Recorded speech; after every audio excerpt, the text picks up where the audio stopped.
नमस्कार। सात संदेश से मैं अनिल कौशिक। न्यूज अपडेट 7 बजे कार्यक्रम बादरा आसपास में आप सभी दोस्तों का स्वागत है। दोस्तों, कार्यक्रम की शुरुआत हमेशा की तरह मुख्य खबर से करेंगे और आज भी हम बात करेंगे दोस्तों बादरा आसपास खबरों की। देश प्रदेश की प्रमुख खबरों की अपडेट भी आपको बताएंगे, मंडियों के भाव, मौसम के मिजाज की जानकारी भी आपको देंगे। दोस्तों, शुरुआत करते हैं बादरा क्षेत्र की धरना पॉलिटिक्स से। दोस्तों, मैं धरना पॉलिटिक्स से इसलिए कह रहा हूं क्योंकि बादरा में एक धरना हटता है तो दूसरा धरना लग जाता है और तीसरे की दोस्तों संभावनाएं यहाँ दिखने लगती है।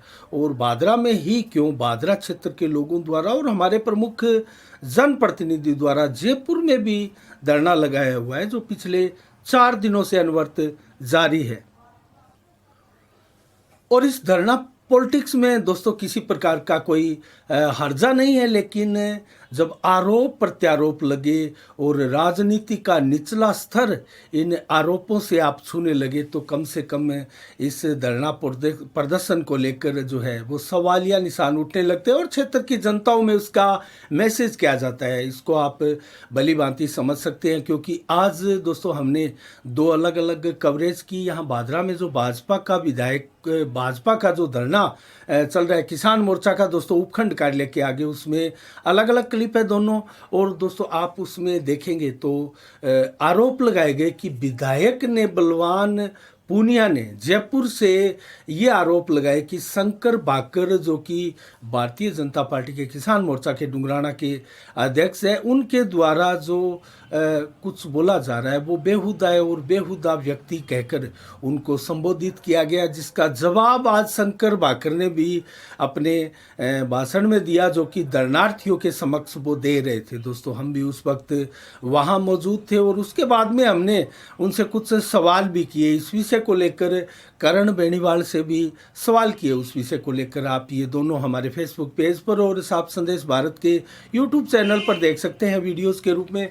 तो दोस्तों, धरना पॉलिटिक्स बादरा में धड़ाधड़ जारी है और इसकी चर्चाएं भी क्षेत्र में व्यापक स्तर पर हो रही है। और एक और धरना चक्का जाम के रूप में 9 नवंबर को, जिसकी तैयारियां संयुक्त किसान संघर्ष समिति नूर बादरा के बैनर तले होने जा रही है, उसकी पटकथा जो है वो लिखी जा चुकी है और उसकी तैयारियां की जा रही है। तो वो धरना लॉन्च होगा दोस्तों 9 नवंबर को। और ये बड़ा दुर्भाग्य है बादरा क्षेत्र के किसानों का और नौर क्षेत्र के किसानों का। ना तो उनको पेयजल के लिए पानी, स्वच्छ पानी उपलब्ध है और दोस्तों ना ही सिंचाई के लिए पानी उपलब्ध है। और अनेक प्रकार की समस्याएं जैसे फसल बीमा क्लेम से जुड़ी हो, खाद बीज से जुड़ी हो, डीएपी से जुड़ी हो, इन सारी समस्याओं का आज दोस्तों सामना करना पड़ रहा है बादरा नौर के किसानों को। तो ऐसे में क्यों ना लगाए किसान धरना प्रदर्शन, क्यों ना करें जनप्रतिनिधियों को। क्या कोई किसान, कोई संगठन धरना प्रदर्शन करे तो इन जनप्रतिनिधियों को पूछ कर करे। और दोस्तों आज जो जयपुर में बलवान पूनिया द्वारा धरना प्रदर्शन लगाया जा रहा है उसकी तीखी प्रतिक्रियाएं कस्बा क्षेत्र से आ रही है दोस्तों। और वो इस प्रकार से आ रही है और चर्चाओं का बाजार गर्म है कि आखिर क्या जरूरत पड़ी विधायक बलवान पूनिया को धरना लगाने की। वो तो एक फ़ोन से गहलोत मुख्यमंत्री साहब से काम करवा सकते हैं और उनके द्वारा ऐसा किया भी गया है दोस्तों। जैसा तबादला उद्योग चलाया गया, एक प्रकार से तबादलों में रंजिश निकाली गई, जैसा कि आरोप है यहाँ क्षेत्र के अनेक लोगों का, चाहे वो धरना प्रदर्शन कर रहे हम भारत के लोग हो या फिर और अन्य लोग हो या फिर भाजपा के लोग हो। दोस्तों सभी द्वारा आरोप लगाए जा रहे हैं कि बलवान पूनिया ने रंजिशवश तबादले किए हैं, जिसका खामियाजा क्षेत्र के लोगों को भुगतना पड़ रहा है और उसको लेकर काफ़ी लोग नाराज इस क्षेत्र में हैं। तो इन धरना प्रदर्शनों के तहत और दोस्तों जो तबादले किए गए हैं मैं आपको बताऊं तो उनके लिए फ़ोन सीधे अशोक गहलोत से भी करवाए गए, ऐसी चर्चाएं हैं। तो जो विधायक दोस्तों इतना ताकतवर हो, जो मुख्यमंत्री का फ़ोन कहीं भी करवा कर, किसी भी डिपार्टमेंट या विभाग में करवा कर किसी के भी काम करवा सकता है, तो उसको क्या धरना प्रदर्शन की आवश्यकता पड़ती है। और ऐसे में जब कोई बीमा कंपनी बीमा क्लेम रोक दे दोस्तों, कामरेडों को तो जाना ही संघर्ष के लिए जाता है और संघर्ष के दम पर ही वो सत्ता में आते हैं। और भादरा में भी बलवान पूनिया अपने संघर्ष के बलबूते पर सत्ता में आए हैं। और दोस्तों, सत्ता में आने के बाद में जिस कदर किसानों की अनदेखियाँ की गई है और जिस तरह क्षेत्र में विकास कार्यों की गंगा बहाने के दावे थे वो नहीं कर पाए और उतर आए रंजिश पर, तबादलों पर और बदले की भावना की राजनीति पर। तो दोस्तों, ये कहीं ना कहीं रिएक्शन करने वाली राजनीति भादरा क्षेत्र में देखी जा रही है। इसका कितना रिएक्शन क्षेत्र में होता है ये तो आने वाले समय में इसका पता लगेगा, इसका फायदा किसको मिलता है।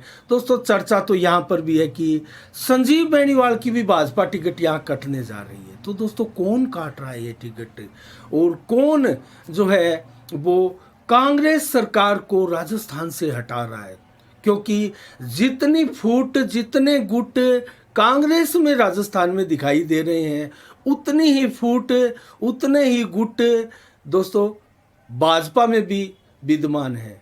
तो ऐसे में क्या होने जा रहा है, भादरा में क्या होगा, राजस्थान में क्या होगा, ये तो भविष्य के गर्व की बात है। लेकिन दोस्तों, चर्चाएं तरह तरह की होती है और चर्चाओं का क्या है, चर्चा दोस्तों कहीं से भी किसी प्रकार से हो सकती है और ये विपक्ष और सत्ता पक्ष के लोगों की एक प्रकार से कैंपेन का हिस्सा भी हो सकती है कि इस कैंपेन से अपने को फ़ायदा मिल सकता है और इस प्रकार की अफवाह या चर्चाएं चलाने से हमें फ़ायदा मिल सकता है या उनको नुकसान मिल सकता है। ऐसी दोनों ही पक्षों की, पक्ष और विपक्ष की सोच का भी एक नमूना ये हो सकता है।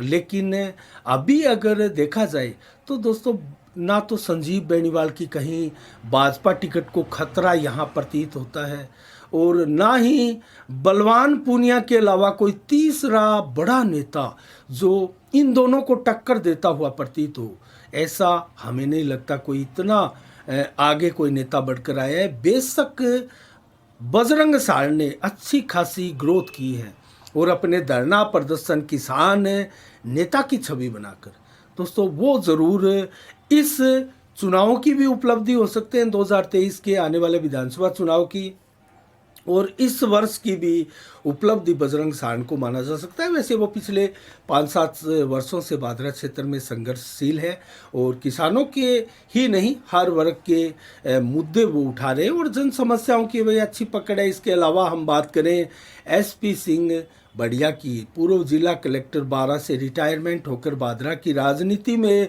अपना भाग्य आजमा रहे हैं, उनकी अगर हम बात करें तो दोस्तों एसपी सिंह भी अभी अपने पत्ते नहीं खोल पा रहे हैं कि वो कांग्रेस की राह पकड़ेंगे या भाजपा की राह पकड़ेंगे या फिर कोई और तीसरी राह होगी। और जयदीप टूडी के लिए भी दोस्तों असमंजस की स्थिति है।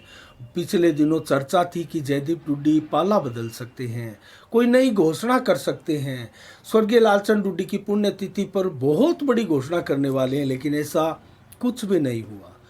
तो भादरा की राजनीति में अगर देखा जाए तो संजीव बेनीवाल और बलवान पूनिया वर्तमान विधायक, ये दो ही बड़े चेहरे दिखाई देते हैं और दोनों में ही दोस्तों होड़ लगी है एक प्रकार से किसानों के मुद्दे उठाने की, किसानों के बीच रहने की, किसानों की जन समस्याओं को मुखरता के साथ उठाने की। जहां विधायक का काम होता है, एक जनप्रतिनिधि का काम होता है क्षेत्र की समस्याओं का निराकरण करे, विकास कार्यों को गति दे, और विपक्ष का काम होता है कि विकास कार्यों में हो रही त्रुटियों का सत्ता पक्ष के लोगों को आईना दिखाए, उनका विरोध करे और उनको लोगों की समस्याओं से अवगत कराए, किसानों की समस्याओं से अवगत कराए, क्षेत्र में क्या समस्याएं वर्तमान में है और उसकी अनदेखियां की जा रही है उसको उजागर करें।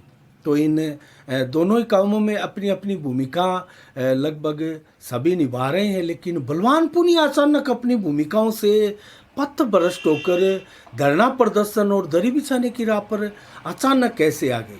दोस्तों, विकास कार्य की दिशा में आगे जाना था, हर धरना प्रदर्शन का दरी बिछाए हुए लोगों का जवाब विकास कार्यों से देना था, लेकिन दोस्तों उनका मार्ग भी अब भाजपा और बजरंग सारण जिस प्रकार से धरना प्रदर्शन कर रहे हैं उनके समक्ष आ गए हैं। तो क्या विपक्ष की भूमिका की तैयारियां कर रहे हैं बलवान पूनिया कि आगे विपक्ष की भूमिका किस प्रकार से निभानी है। दोस्तों बहुत बड़े सवाल है जो आपके दिमाग में भी होंगे, क्योंकि एक विधायक को विकास कार्यों के अलावा और एक विधायक क्या कर सकता है। जनता से कंधा मिलाकर तो उसको चलना पड़ता है, लेकिन ऐसे विधायक जो कि राजस्थान के सबसे ताकतवर विधायक माने जाते हो दोस्तों, उनके लिए क्या नौबत आन पड़ी कि वो धरना प्रदर्शन लगाने पर मजबूर हो रहे हैं।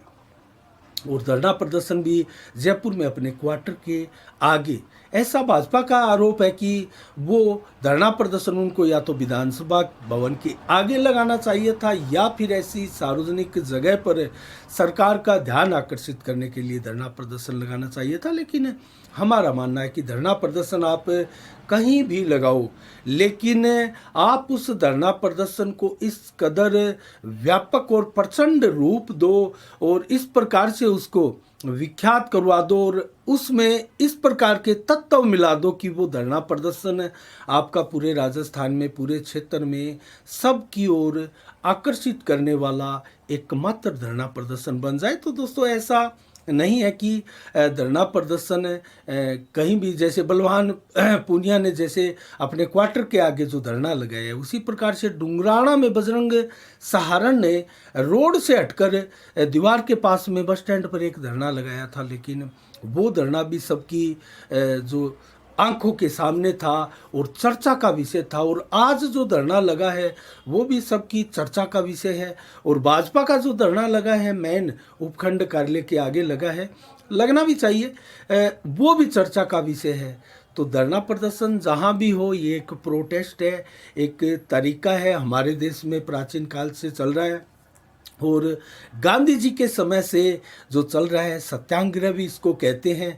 ये अपने अपने तरीके हैं, लेकिन धरना प्रदर्शन ऐसा हो, सभ्य हो, उसमें भाषा की मर्यादा हो और उसमें किसी प्रकार की हिंसा का कोई स्थान ना हो। तो दोस्तों अगर आप अपने बयानों से आंदोलन या धरना प्रदर्शन को हिंसक रूप देते हैं, बयानों से भी हिंसक रूप दिया जा सकता है दोस्तों। जिस प्रकार से बादरा में धरना पॉलिटिक्स चल रही है, एक दूसरे पर आरोप प्रत्यारोप, कोई किसी को बेहुदा बता रहा है तो कोई किसी को किसी प्रकार से शब्दों से संबोधित कर रहा है। तो इस प्रकार की पॉलिटिक्स बादरा में अब आम हो चली है।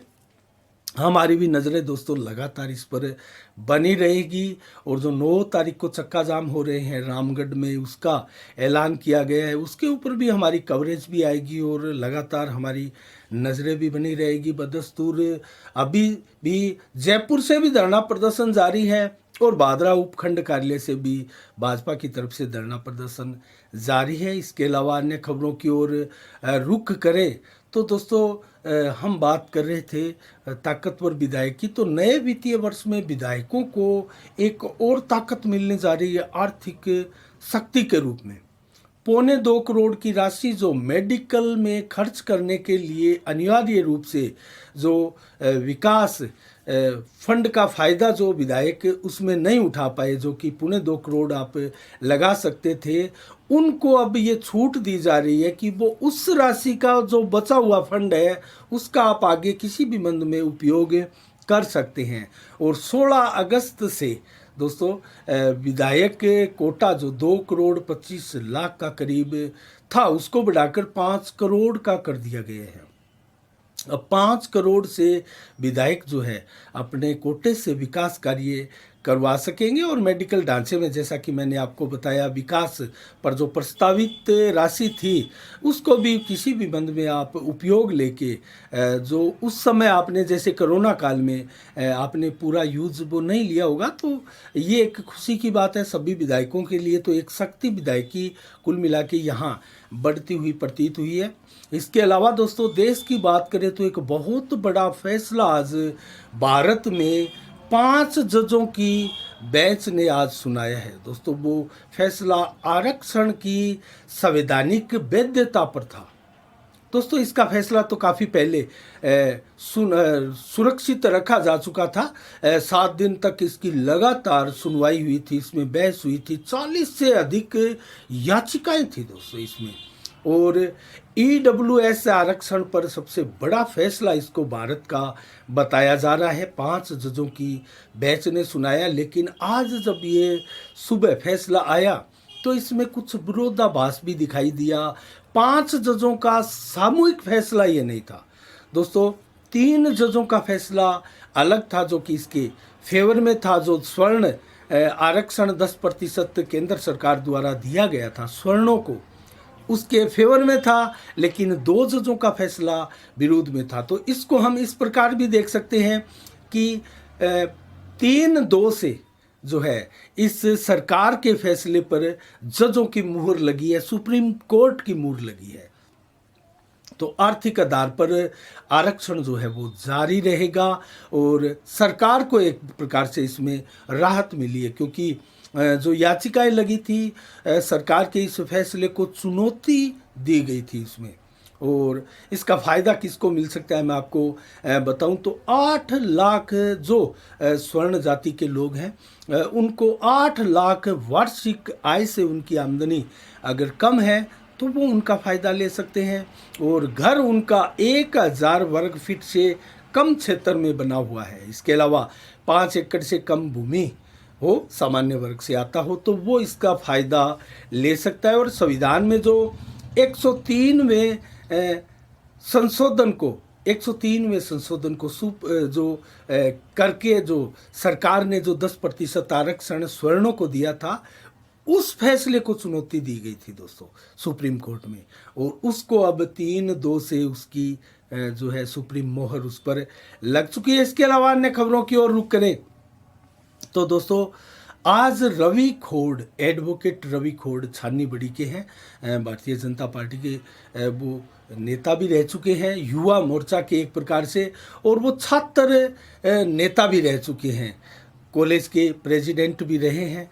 तो उन्होंने एक जिला कलेक्टर से मुलाकात करके प्रार्थना पत्र जिला कलेक्टर महोदया को दिया। और दोस्तों इसमें मंदिर बोर्ड का, जो कि गोगामेडी का मंदिर बोर्ड है, उसका एक सामूहिक गठन किया जाए, बोर्ड का गठन इसमें किया जाए, ये मांग की। और चढ़ावे पर जो चोरी हो रही है दोस्तों उसमें प्रभावी कदम उठाते हुए उस चोरी पर अंकुश लगाने की मांग की गई है। और इसके अलावा पुजारियों के लिए एक ड्रेस कोड की भी मांग की गई है। और अनावश्यक रूप से जो इस प्रकार से वहाँ जो घूम फिरते हैं दोस्तों मेले के समय, तो उनको वहाँ से हटाने की भी मांग की है। और इसके अलावा पूरे मेला क्षेत्र में स्थायी सुलभ शौचालय बनाने की मांग की गई है, जो कि मेले के दौरान जो अस्थायी सुलभ शौचालय बनाए जाते हैं भीड़ को नियंत्रित करने के लिए, उनको सुविधाएं प्रदान करने के लिए इस प्रकार के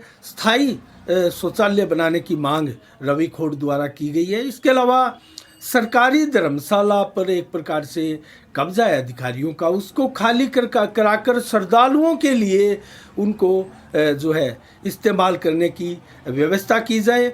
और दान पात्र में चोरी का जो पिछले दिनों वीडियो वायरल हो रहा था दोस्तों, उसकी सघन जांच हो और चोरी पर प्रभावी तौर से जो है अंकुश लगे, इसकी मांग की गई है। और इसके अलावा कल 8 नवंबर को दोस्तों इस वर्ष का अंतिम चंद्र ग्रहण भी लग रहा है। थोड़े दिन पहले आपने सूर्य ग्रहण देखा, ये खगास चंद्र ग्रहण जो है पूरे भारत में दिखाई देगा, लेकिन दिन के समय ये चंद्र ग्रहण हो रहा है। तो अमूमन रात के समय जो चंद्रमा दिखाई दे रहे हैं, तो हमें रात के समय लगने वाले ग्रहण तो ज़रूर अच्छे से साफ से स्पष्ट से हम देख सकते हैं।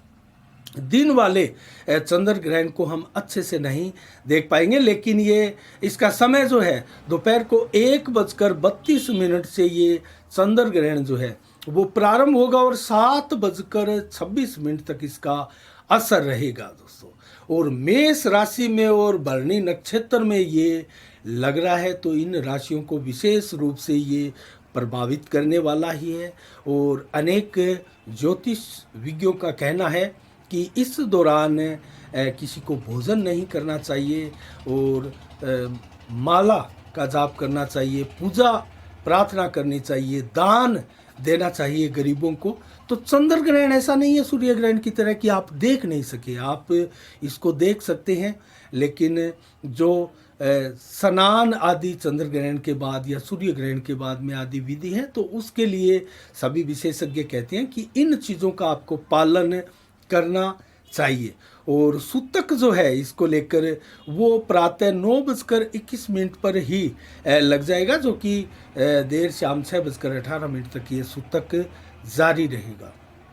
इसके अलावा दोस्तों अन्य खबरों की ओर रुख करें तो आज सोमवार से दोस्तों पश्चिमी विक्षोभ के सक्रिय होने से आप तापमान देख सकते हैं अचानक से गिरा है और आसमान में बादलों का डेरा है। परिवर्तनशील बादल आपके इर्द गिर्द आप दिखाई दे रहे होंगे। तो आने वाले दिनों में बरसात की आशंकाएं अब बढ़ चुकी है और कई जिलों में हल्की बरसात का दौर अब आने वाले कुछ दिनों में चलेगा। और आज की बनिस्बत दोस्तों 10 नवंबर से उत्तरी हवाओं का प्रभाव भी है, वो भी अचानक बढ़ेगा। तापमान में तेजी के साथ गिरावट इसमें आएगी और बीकानेर, गंगानगर, हनुमानगढ़, सीकर, झुंझुनू, अलवर आदि इन जिलों में बरसात की भी संभावनाएं व्यक्त की गई है मौसम विभाग द्वारा। और मौसम का मिजाज मैं आपको बताऊं तो आज 7 नवंबर को 29 से 31 डिग्री टेम्परेचर रहा। 7 से 14 किलोमीटर की रफ्तार से हवाएं चली और 86 से 90% बादल भी छाए रहे। 23 से 27 डिग्री टेम्परेचर देर रात्रि को भी रहेगा। 11 से 14 किलोमीटर की रफ्तार से हवाएं भी चलेगी और लगभग 50 से 60% बादल भी छाए रहेंगे। और 3 mm करीब बरसात की भी, हल्की बूंदाबांदी की भी, बौछार की भी चेतावनी मौसम विभाग की है। और 8 नवंबर को कल मौसम कैसा रहने वाला है, 19 से 27 डिग्री टेम्परेचर रहेगा। सुबह 29 से 31 डिग्री टेम्परेचर देर शाम को मैक्सिमम के रूप में और 25 से 28 डिग्री टेम्परेचर देर रात्रि तक रहेगा। तो दोस्तों इसके अलावा 7 से 14 किलोमीटर की रफ्तार से हवाएं चलेगी। 50 से 80-90% तक बादल आसमान में छाए रहेंगे। इसके अलावा परिवर्तनशील मेघ आप देखेंगे। और आज क्या विशेष दिवस है 7 नवंबर को दोस्तों, विपिन चंद्र पाल जो कि प्रसिद्ध स्वतंत्रता सेनानी विचारक रहे हैं भारत के, उनका आज ही के दिन 1858 में जन्म हुआ था। उनको इतिहास में लाल बाल पाल के नाम से भी जाना जाता है। और फिल्मी दुनिया के महान अभिनेता कमल हासन का भी आज ही के दिन जन्म हुआ 1954 को। और इसके अलावा भारत में हरित क्रांति के जनक कहे जाने वाले सुब्रमण्यम का भी, सी सुब्रमण्यम का निधन आज के दिन 2000 को हुआ था। और इसके अलावा कैंसर जागरूकता दिवस आज के रूप में मनाया जाता है और शिशु सुरक्षा दिवस भी आज के दिन मनाया जाता है। और अक्टूबर क्रांति के रूप में भी आज का दिन जाना जाता है। तो मंडी के भाव मैं अगर आपको बताऊं तो नरमा के भाव आदमपुर में 8583, सरसा में 8631, एलनाबाद में नरमा 8570 और आबोर में 8815, श्रीगंगानगर में 8900 और हनुमानगढ़ में 8875 रुपये मैक्सिमम नरमा की बिक्री हुई है। और रावतसर में 8732, फतेहाबाद में 8640 रुपये प्रति कुंटल, जबकि फतेहाबाद में कपास 8650 के रेट रहे।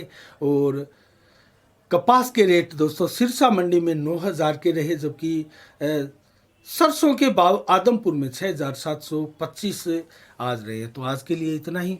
कल ठीक शाम 7 बजे फिर आपसे रूबरू होंगे नई खबरों के साथ, नई समीक्षा के साथ। तब तक के लिए आप अपना बहुत बहुत ख्याल रखिएगा। मुझे दीजिएगा इजाज़त। साफ संदेश से मैं अनिल कौशिक, नमस्कार। जय भारत, जय जय राजस्थान।